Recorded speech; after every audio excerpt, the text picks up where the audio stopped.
Concorde, a aeronave que torna realidade a viagem supersônica. Delgada e graciosa, voando 2 vezes na velocidade do som, um símbolo de prestígio com um recorde perfeito de segurança. Mas 113 pessoas morrerão daqui a 120 segundos. Agora, utilizando avançada tecnologia computadorizada, revelaremos exatamente o que deu errado.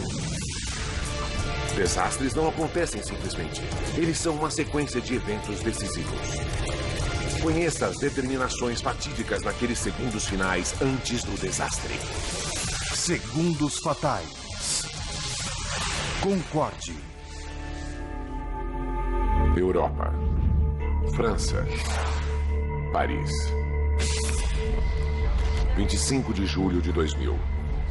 Aeroporto Charles de Gaulle. 12h30 da tarde.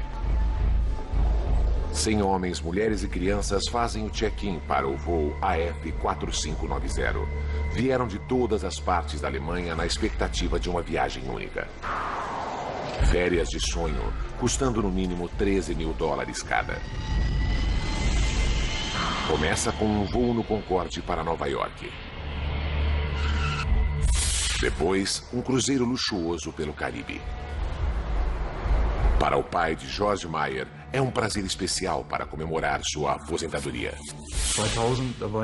Ele fez 65 anos em 2000 e queria esse prazer para si e sua companheira. Ambos gostavam de viajar e tinha sempre de ser algo especial.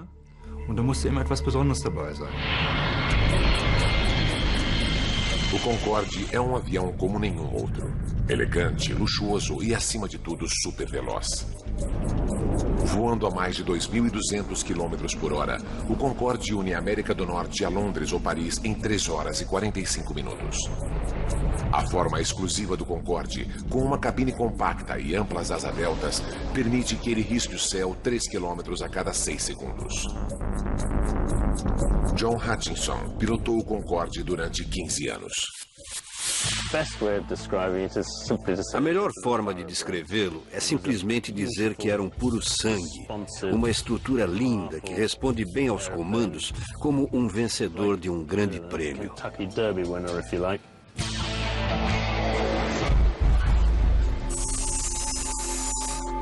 À 1h30, todos os passageiros estão prontos para sua viagem supersônica. O piloto, o capitão Christian Marty, já está no cockpit preparando-se para o voo. Os passageiros estão em boas mãos. Marty, de 54 anos, é um dos pilotos mais experientes da Air France. Um aventureiro de talentos extraordinários. Em 1982, Christian Marty foi o primeiro francês a cruzar o Atlântico num windsurf. É uma celebridade nacional. A bordo do Concorde, o capitão Marty faz a verificação pré-voo. Seu controlador de tráfego aéreo é o experiente Gilles Logeland, que chega para iniciar seu turno da tarde.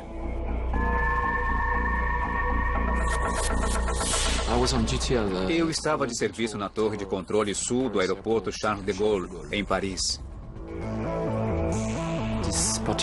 Não era o meu plantão, mas na véspera um colega me pediu para trocar. Ele fez o meu horário da manhã e eu fiz o seu turno da tarde. Com a troca de turno, ele ganhou um presente inesperado. Gilles Logeland é o controlador responsável pela decolagem do Concorde. O Concorde é um dos mais belos aviões que eu já vi. Sua linha é pura. Eu gostava muito de vê-lo aterrissando e decolando. Durante a verificação pré-voo, o capitão Marty vê que o motor número 2 apresenta uma falha técnica. Uma pequena peça precisa ser trocada. Não é nada sério, mas a segurança do Concorde é sempre prioritária. Com 900 mil horas nos 40 mil voos realizados, jamais houve uma fatalidade. O reparo atrasa a partida do Concorde em 1 hora. 13h54. Os passageiros começam a embarcar. Entre eles, encontra-se a família Ayer, Christian e Andrea e seus filhos Maximilian e Catarina.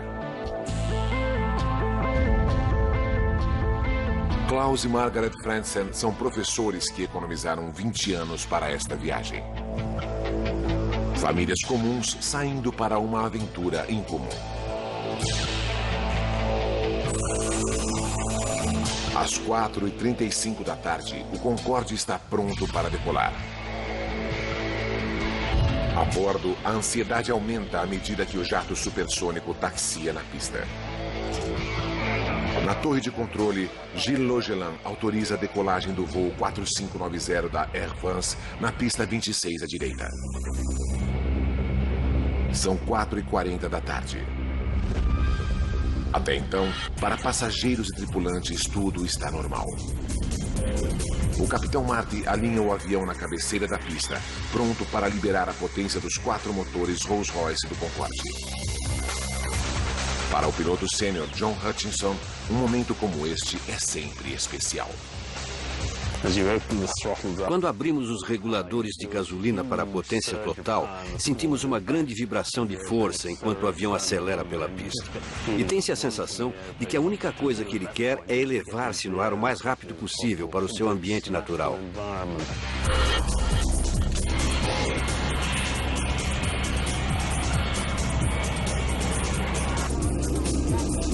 Na torre de controle, Gilles Logeland monitora a decolagem. Eu estava observando o Concorde ganhando força na pista porque é sempre bonito de se ver. É um avião bem pesado e no início é vagaroso, depois ganha velocidade. O Concorde acelera na pista de 4.000 metros. Ele passa a 320 km por hora.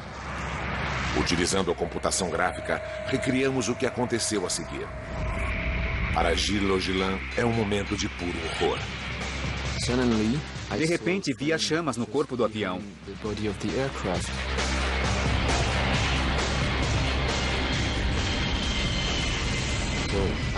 Corri para o microfone e disse: Air France 4590, as chamas atrás de vocês.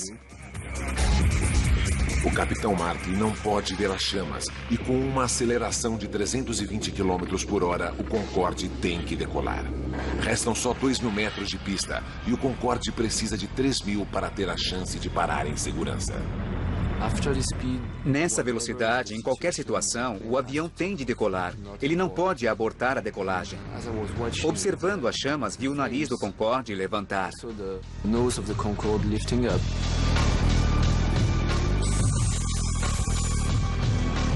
Às 4h43 e 15 segundos, o capitão Marty puxa o manche. O Concorde levanta voo. Foi assim que as testemunhas viram o voo AF4590 do Concorde. Martine Bonnet trabalha em um escritório na margem oeste do aeroporto. Às 4h44, ela tem uma visão aterradora. Eu estava olhando pela janela e vi o Concorde decolando lentamente com a parte traseira em chamas. Senti muito medo porque, com tanto fogo, achei que o avião ia explodir bem na minha frente. Peut-être exploser juste là devant nos bureaux. A aeronave danificada prossegue em seu voo.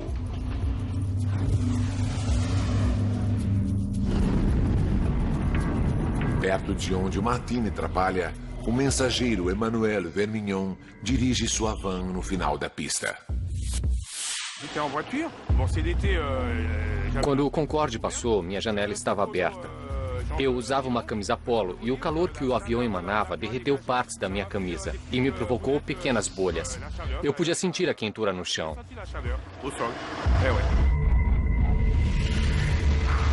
Enquanto o capitão Marty luta com o controle para ganhar altitude, fora de suas vistas, as chamas envolvem a asa esquerda. A visão chocante foi filmada pela esposa de um motorista de caminhão. É o único filme mostrando o Concorde em chamas. Ele será uma prova vital nas investigações.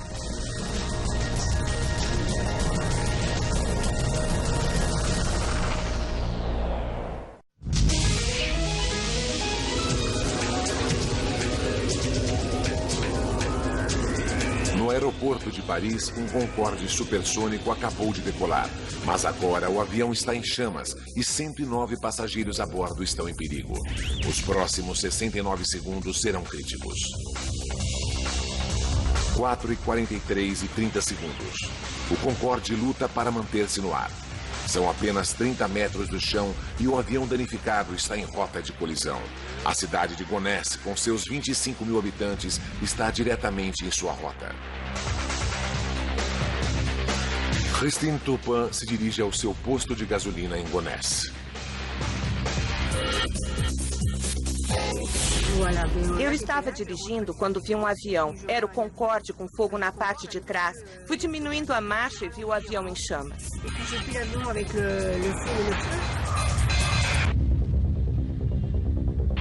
O capitão Marty está ficando sem opções. A asa esquerda do Concorde está se desintegrando. O empresário Patrick Tess está diretamente na rota do avião. Eu estava no escritório falando com uma cliente. A janela dá para a pista. Fui interrompido por um barulho tremendo. Era o Concorde em chamas, inclinando-se violentamente.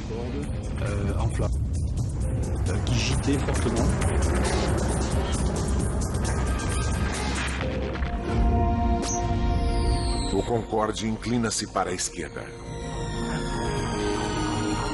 O avião estanca e mergulha para o solo.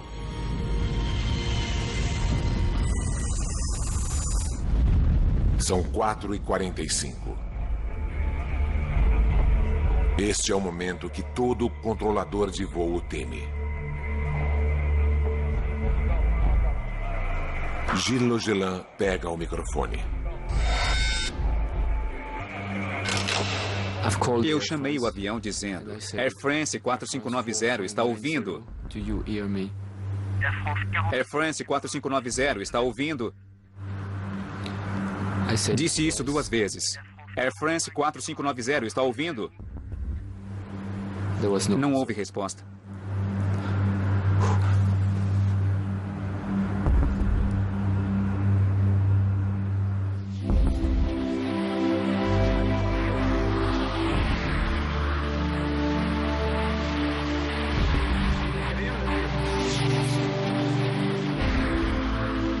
O jato supersônico com os tanques cheios e 109 pessoas a bordo cai sobre um hotel nas cercanias de Gonesse.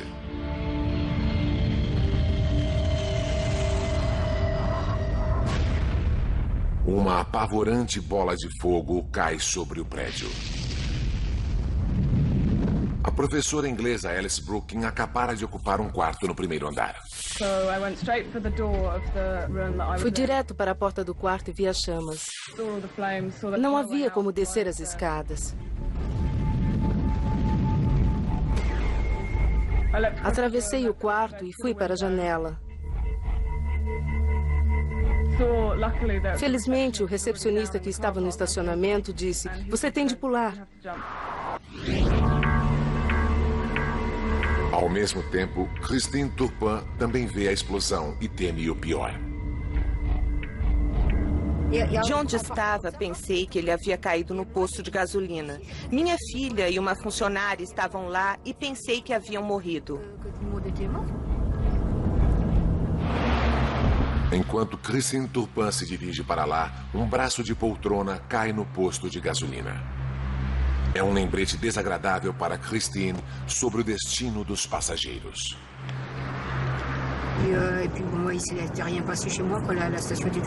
Ao se ver um braço de poltrona, não se pode deixar de imaginar que deve ter sido dos passageiros a bordo do avião.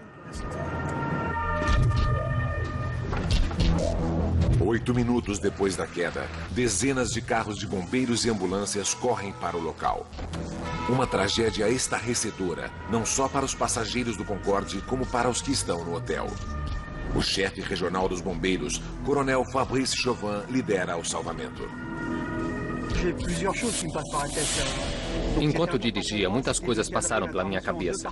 O mais importante para mim era dividir a operação em duas partes separadamente. Uma, a queda do avião, apagar o fogo e salvar os sobreviventes. E dois, organizar socorro para os feridos antes de serem levados para o hospital.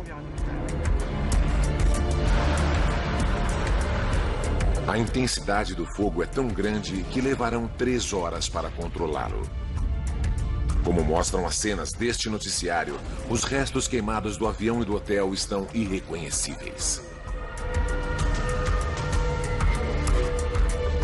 As tentativas de resgate são inúteis. 113 pessoas morrem, 4 do hotel e 109 passageiros e tripulantes do Concorde.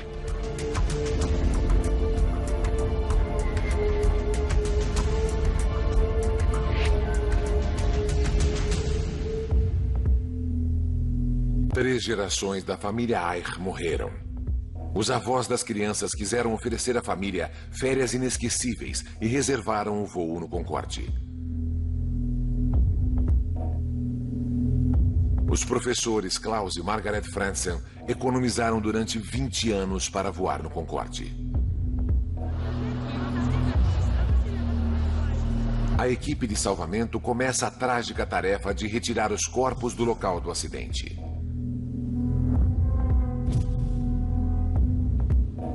Uma das funcionárias do hotel que morreu era a estudante Kenza Rashid, de 19 anos. Ela começara a trabalhar um dia antes do acidente para ganhar algum dinheiro nas férias.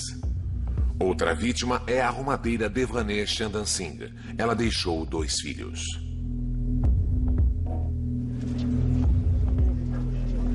A maioria dos corpos foi carbonizada e os médicos legistas só poderão identificar as vítimas pelas arcadas dentárias.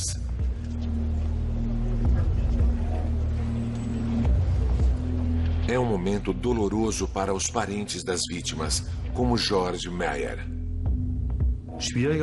Uma das coisas mais difíceis foi a identificação do meu pai e seu sócio.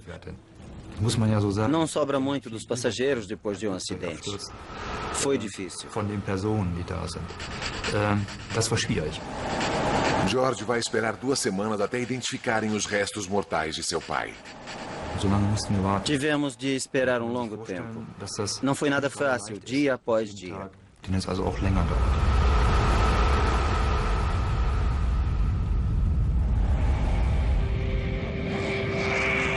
O acidente surpreende a todos. O Concorde, o rei dos céus, o avião que tornou realidade a viagem supersônica, o sonho realizado de muita gente, jamais tivera um acidente fatal até este momento. Foram apenas 120 segundos para destruir esse recorde perfeito. Agora, revendo os eventos daquele dia fatídico e nos aprofundando nas investigações, poderemos revelar o que realmente aconteceu. Uma precisa simulação computadorizada nos levará aonde nenhuma câmera pôde chegar, o coração da zona do desastre.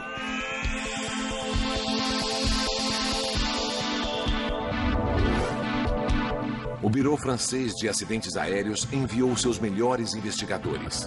Utilizando seus dados, podemos agora juntar a sequência mortal de eventos para descobrir o que realmente causou essa tragédia terrível.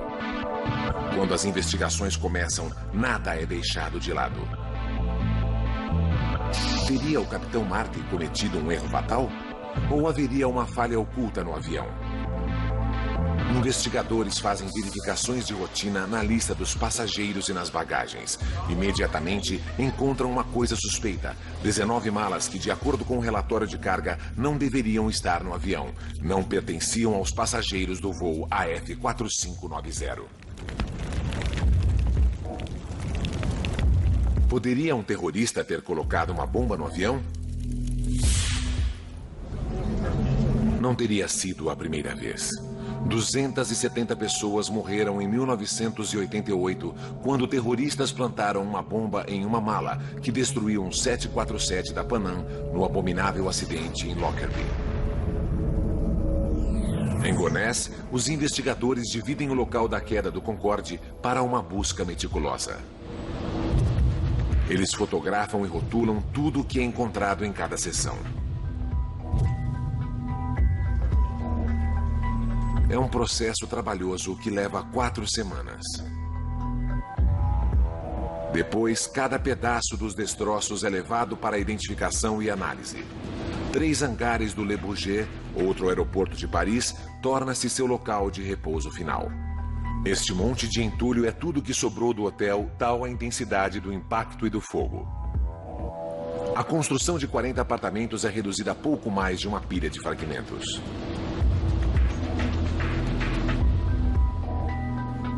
E isto foi o que sobrou do Concorde. Um dos mais belos exemplos da engenharia moderna agora é apenas um emaranhado de borracha queimada, alumínio, plástico derretido e canos partidos.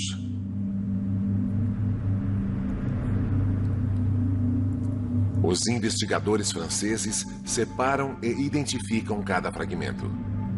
Entre estes restos queimados jazem importantes pistas para elucidar a causa da queda do Concorde.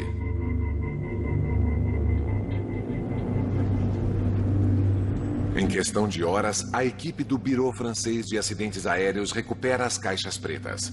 Essas peças são carregadas em todos os aviões para gravar dados técnicos importantes e principalmente a conversa dos pilotos no cockpit. Eles analisam as caixas pretas. Não há som de explosões e fica claro que não se pode culpar o terrorismo. Os investigadores são forçados a buscar uma nova pista. Eles se concentram no reparo do motor ordenado pelo capitão Marty pouco antes da decolagem. Eles sabem que o Concorde havia voltado de Nova York no dia anterior, com um inversor de empuxo defeituoso no motor número 2. O inversor de empuxo ajuda a frear o avião depois da aterrissagem. Os investigadores analisam a gravação dos dados do voo, mas não encontram provas de que um inversor de empuxo defeituoso possa ter causado o acidente. Aumenta a pressão para se encontrar uma resposta. Até lá, as autoridades francesas proíbem todos os voos no Concorde da Air France. As atenções agora se voltam para os 120 segundos do início da última decolagem da aeronave. O capitão John Hutchinson pilotou centenas de decolagens dela. Depois de alinhado na pista, o capitão aperta o cronômetro e abre totalmente os reguladores. A tarefa do capitão é manter-se em linha reta na pista. A tarefa do copiloto é fazer o que a velocidade pede. O engenheiro de voo está ali presente, monitorando todos os instrumentos, principalmente este grupo, que são dos motores.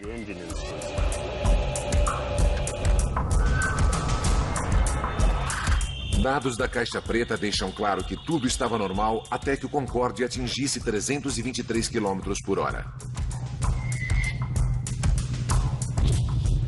O Concorde está agora a 79 segundos do desastre.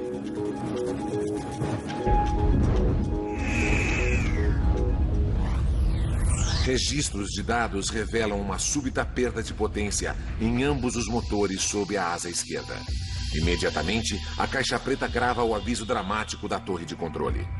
Air France 4590, vocês estão com a traseira em chamas.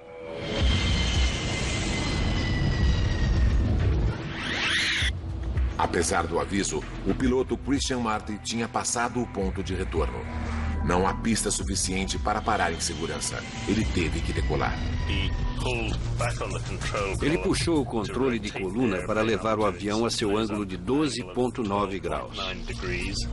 Estava tendo problemas com os motores esquerdos, que não produziam a potência que deviam, e se esforçando muito para que a aeronave ganhasse velocidade. Mas com certeza estava sendo vencido pelos problemas dos motores esquerdos.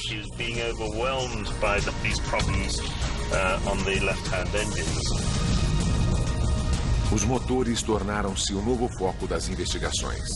Por que perderam potência em um momento tão crítico?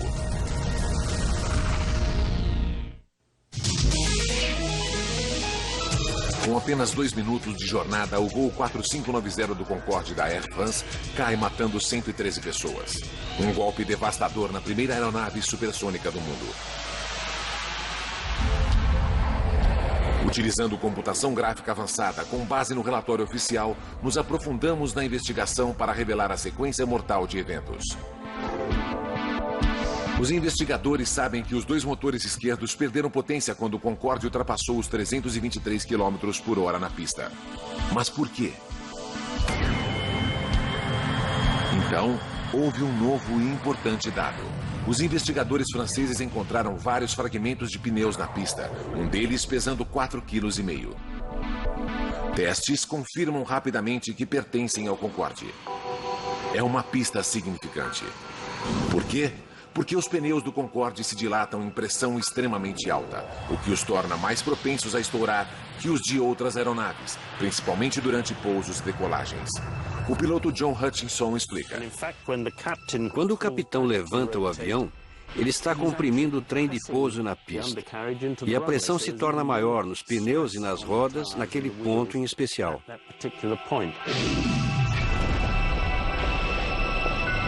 Essa pressão adicional torna os pneus do Concorde ainda mais vulneráveis. Há mais alguma coisa.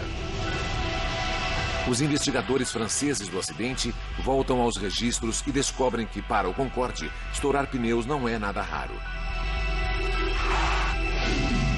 Eles identificam mais de 50 casos de estouro de pneus em pousos e decolagens em 24 anos.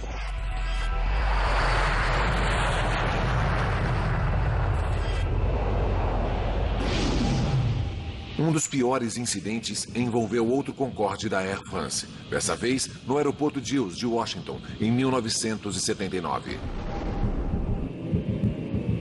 Bill Lightfoot era um dos passageiros naquele dia. Eu podia ver um grande buraco aberto na asa, com pedaços de alumínio ou liga metálica, e muito líquido jorrando do buraco aberto nela. O relatório oficial desse acidente afirma que o pneu estourou enquanto taxiava. Depois, o metal exposto esquentou demais e explodiu, pouco antes da decolagem.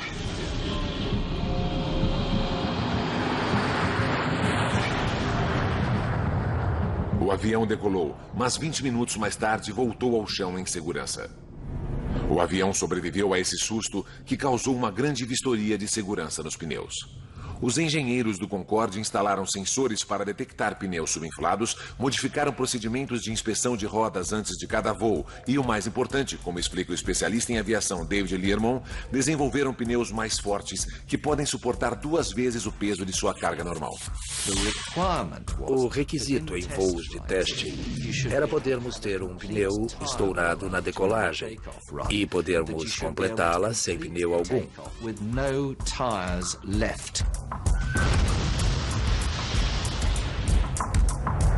Subsequentemente, era o mesmo com as rodas e nunca mais uma roda falhou.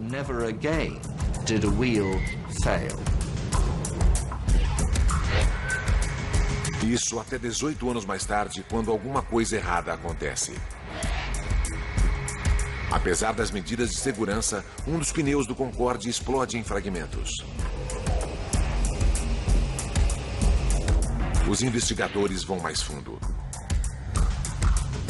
Eles reexaminam os escombros encontrados na pista e fazem a mais importante descoberta da investigação. Esta misteriosa tira de metal de 43 centímetros. Quando se encaixa a tira de metal de 43 centímetros ao dano no pneu do Concorde, o ajuste é perfeito. De repente, tudo passa a depender da origem desse metal. De onde ele veio?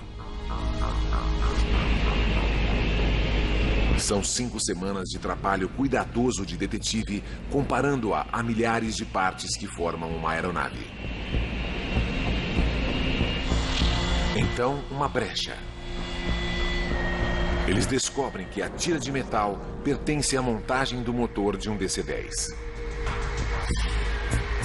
E o registro de voos de Paris revelam que um DC-10 da Continental Airlines decolara 5 minutos antes do Concorde. Eles rastreiam o avião até Houston, no Texas, e incrivelmente descobrem que faltava uma parte do motor. é a tira de metal ajustada 16 dias antes durante a manutenção no DC-10. Quando David Learmonth vê a fotografia da tira de metal, fica atônito. Tinha bordas ásperas e não porque o Concorde havia passado por cima dela. Tinha sido cortada grosseiramente. As bordas não eram retas.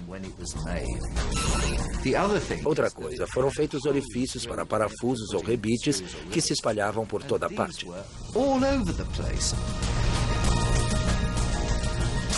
Os investigadores agora têm uma teoria sólida sobre a contribuição da tira de metal no acidente.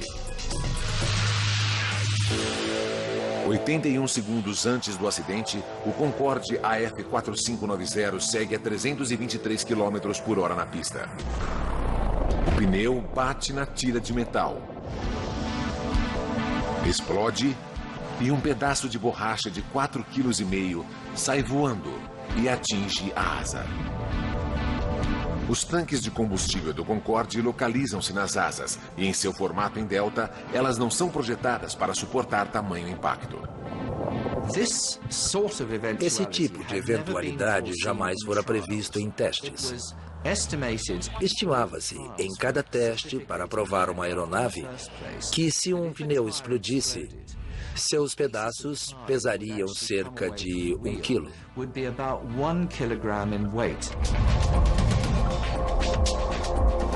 O pedaço de borracha que atinge a asa do Concorde naquele dia pesa quase 5 vezes mais, 4,5 kg. Ninguém pensara nesse tipo de impacto.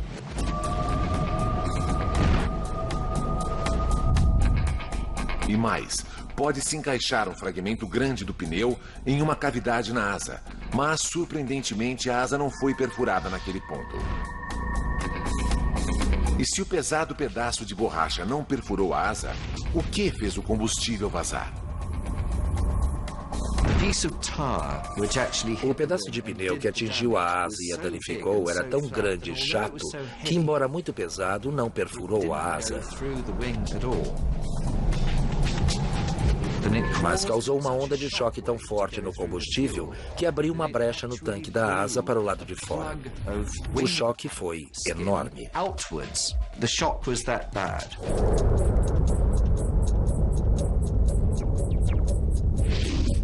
Quando o pedaço de borracha bateu na asa, provocou uma onda de pressão que encontrou a junção mais fraca no tanque de combustível. O combustível esguicha do tanque. 75 litros de combustível jorram sobre o motor a cada segundo.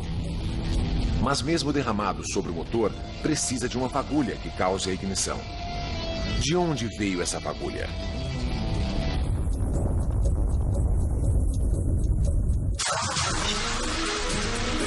O Concorde 4590 da Air France cai depois de decolar do aeroporto Charles de Gaulle, em Paris.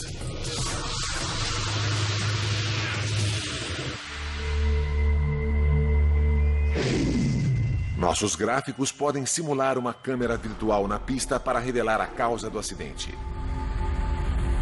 Quando o avião desliza pela pista, uma grosseira tira de metal fura um pneu. 81 segundos antes do acidente, um pedaço de borracha atinge os tanques de combustível. O combustível jorra sobre os motores. Não basta isso para causar uma catástrofe. É preciso uma fagulha.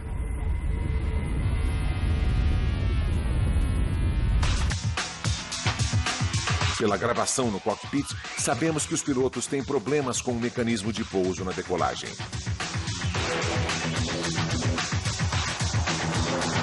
Enquanto o Concorde luta para ficar no ar, o piloto Christian Marty busca levantar o trem de pouso. Mas ele se emperra aberto.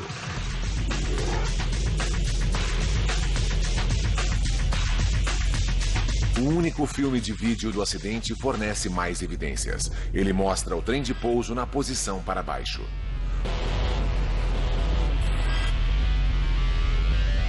O que impediu que as rodas se retraíssem? A explicação mais plausível pode ser vista nesta simulação do computador.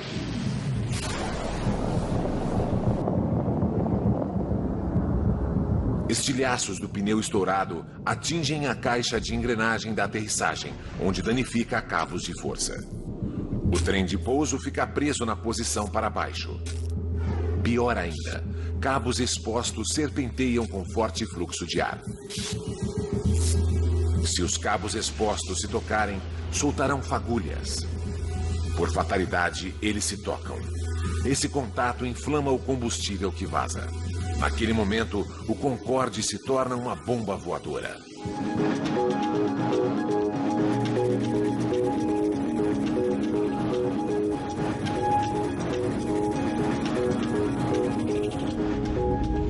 Agora podemos dizer como deve ter sido para o Capitão Marty. Da poltrona do piloto, ele não pôde ver as chamas. Só soube que o Concorde estava perdendo potência no motor número 2 no momento da decolagem. Um segundo mais tarde, a torre de controle o alertou sobre o fogo. Air France 4590, sua parte de trás está em chamas. A computação gráfica mostra como o Concorde deve ter ficado. Agora, para piorar as coisas para o Capitão Marty, o motor número 1 também está perdendo potência. Os acontecimentos conspiram contra ele. O especialista em segurança de voo explica por quê. O combustível jorrou em grande quantidade por esse orifício, afogando o motor, que gradualmente perdeu a potência e, por fim, parou.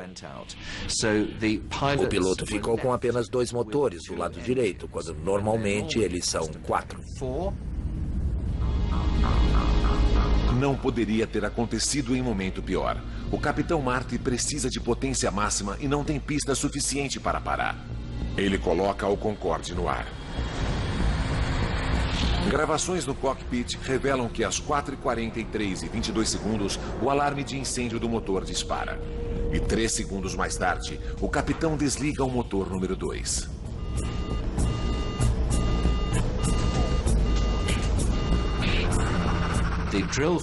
O procedimento para incêndio é desligar o motor, cortar o suprimento de combustível e tentar o extintor de incêndio para apagar o fogo.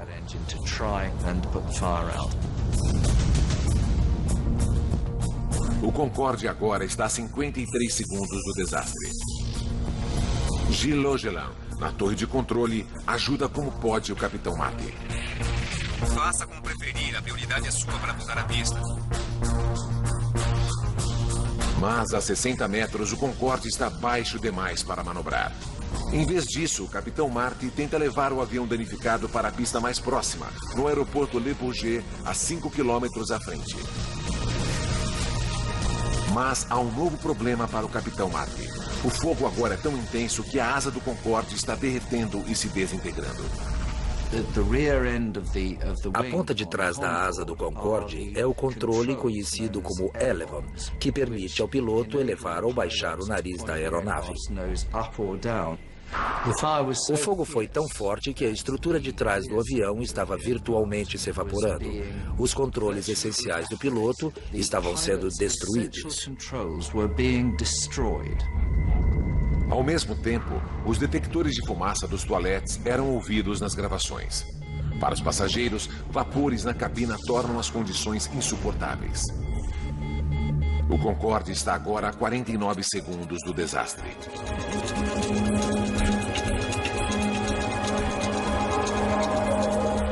No cockpit, Christian Marty luta com os controles, tentando ganhar velocidade e altura. Mas está sendo vencido pelo fato de que a asa e seus controles estão se desintegrando.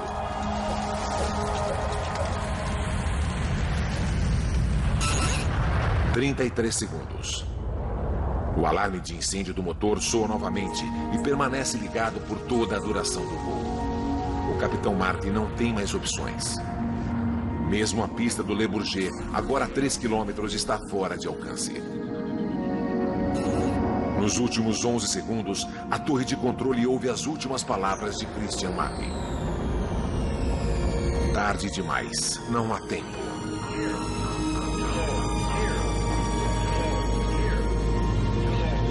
Faltando 4 segundos, o avião mergulha 15 metros. O ato final foi o avião erguer-se e atingir cerca de 110 graus de inclinação lateral. Naquele momento, o avião tornou-se completamente incontrolável. 3 segundos. O Concorde não se mantém mais no ar. Ele para e começa a tombar para a esquerda. Há um hotel diretamente abaixo. O avião está prestes a cair.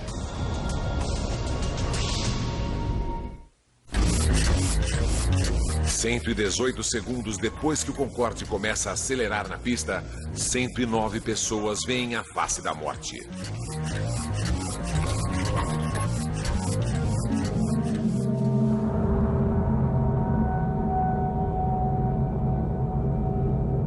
Dois segundos mais tarde, ele cai sobre um hotel de aeroporto.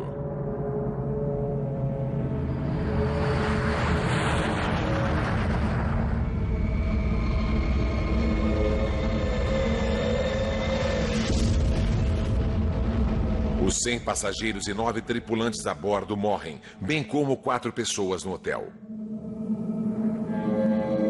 O controlador de tráfego aéreo, Gilles Logelin, iniciou o Concorde em seu voo fatídico e foi testemunha dos apavorantes segundos finais.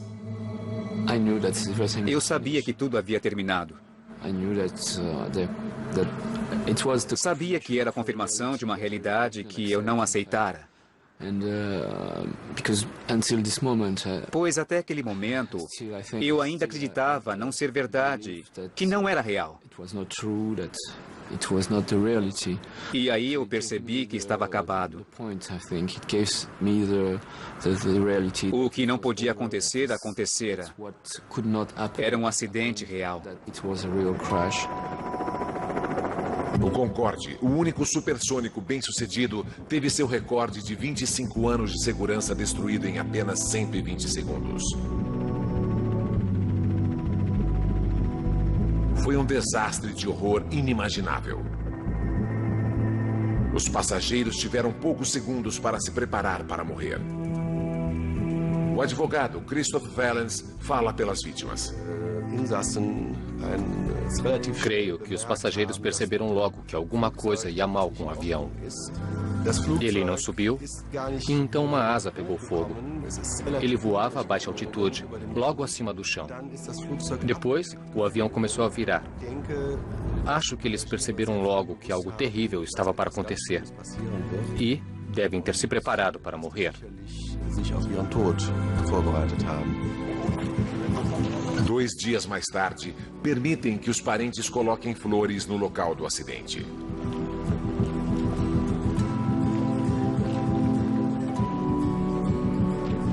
Ainda hoje, eles sentem uma profunda sensação de perda. O pai de George Meyer morreu no acidente.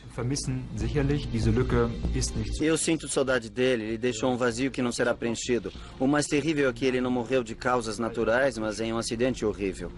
Ele perdeu a vida estando no auge.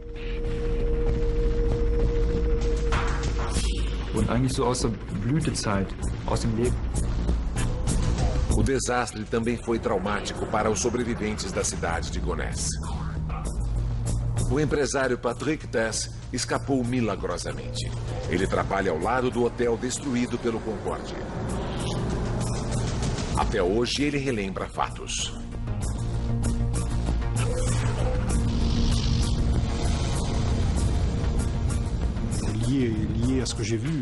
Naturalmente, o acidente causou um efeito em mim. Não poderia ser de outra forma.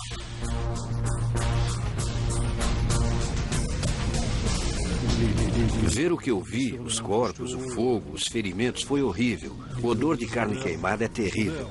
C'est terrible, le kérosène, les odeurs de chair grillée, c'est terrible.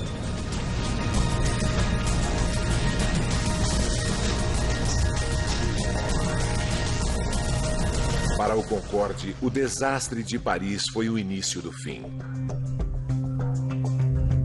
3 semanas depois da queda, todos os voos do Concorde são suspensos. A Air France e a British Airways, as duas companhias que voam com o Concorde, têm que fazer grandes modificações na segurança. Pneus são reforçados para que continuem funcionais, mesmo se perfurados por uma lâmina de 30 centímetros. Engenheiros cobrem os tanques de combustível com revestimento à prova de balas para resistir a perfurações. E fiações elétricas no trem de pouso principal são reforçadas.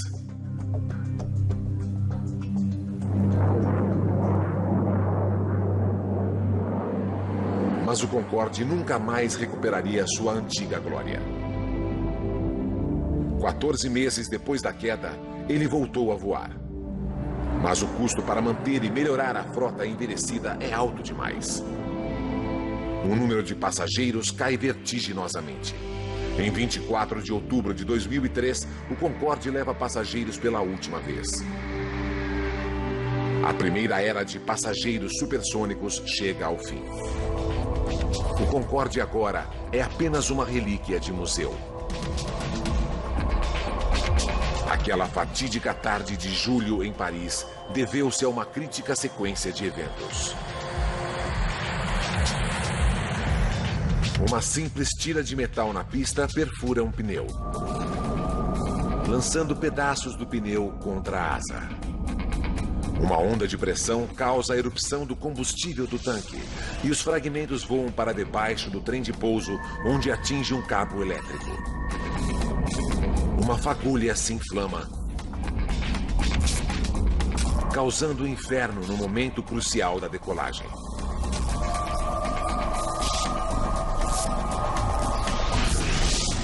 A partir dali, o Concorde está condenado. Uma sequência de eventos que ninguém poderia prever e que veio a culminar com a sua destruição. Versão Marshmallow São Paulo.